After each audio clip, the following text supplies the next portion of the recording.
I have two brief questions I'd like to ask, if I may.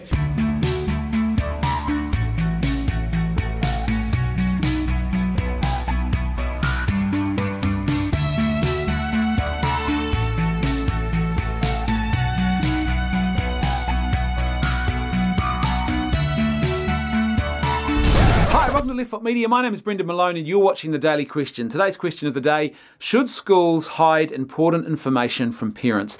And the reason I'm asking that question is because a couple of weeks ago in the New Zealand media there was a story about a young girl who went to school and went to her school counsellor and told her that she was suicidal, that she was contemplating suicide. She'd been self-harming, she'd been the victim of bullying, and she was considering suicide. The school counsellor didn't tell the mother, didn't tell the parents, didn't get them involved, and then the very next day the girl tried to commit suicide.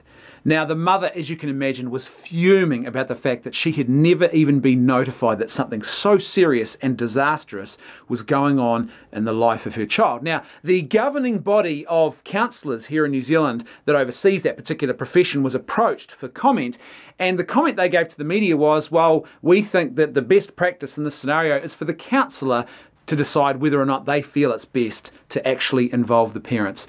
I can't believe that they would consider that best practice.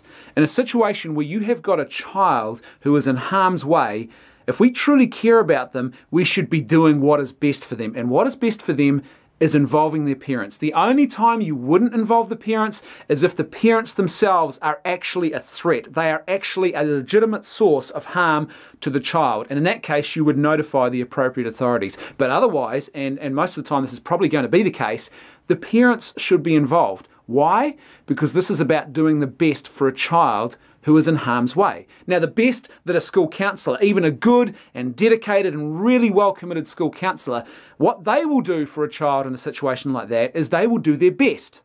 And that's very admirable. But what a parent will do for their child in a situation like that is they will sacrifice anything.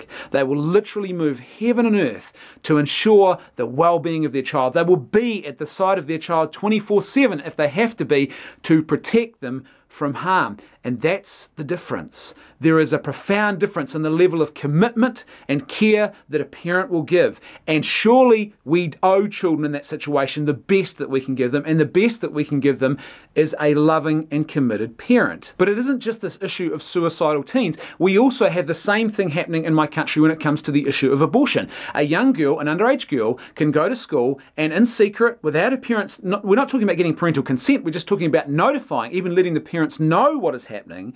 Total secrecy, she can be taken away for an abortion and then left to go home to deal with that issue, and the parents are none the wiser that that is even going on in the life of their child. Yet at the same time in this country, a school cannot administer a Panadol, or what you might know as an aspirin, so a basic headache tablet. They cannot give that to a child without consent, without permission from the parents.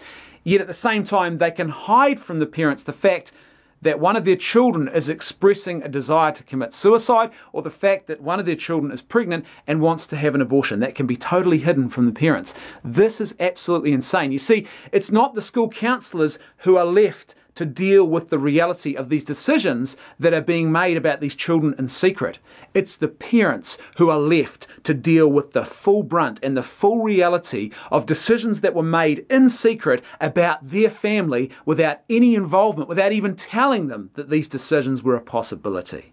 Now, in a situation like that, let's say this young girl tragically had actually gone through with that act and had ended her own life. The counsellor who was involved would almost certainly feel a sense of grief, a sense of loss. They might even question their professional abilities, and there would be certain doubts that might arise.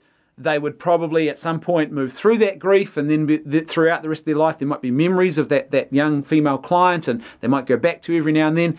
But that would be sort of the level of what they would experience.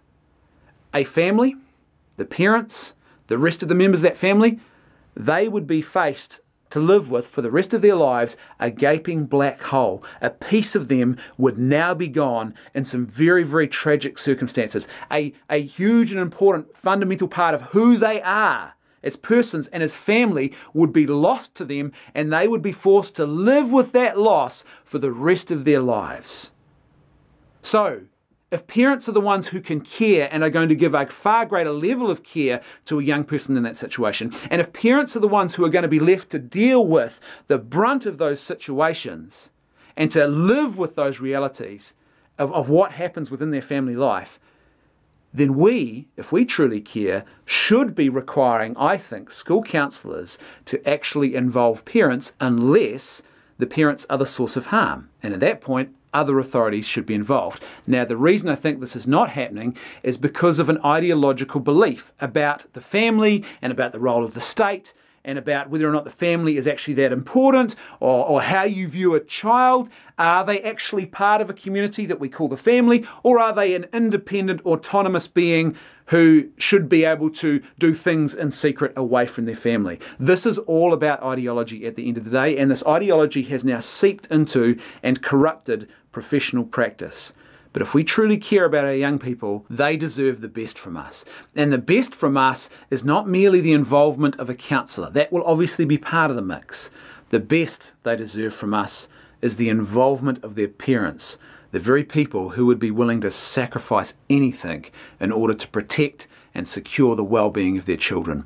As per usual, I'd love to hear your thoughts, so please let me know what you think in the comment section below. If you like the content I'm creating and you'd like to see more of it, then please support me on Patreon for as little as $1 a month. There's a link in the description below and a link on screen at the end of this video. That's right, I can hear my theme music too.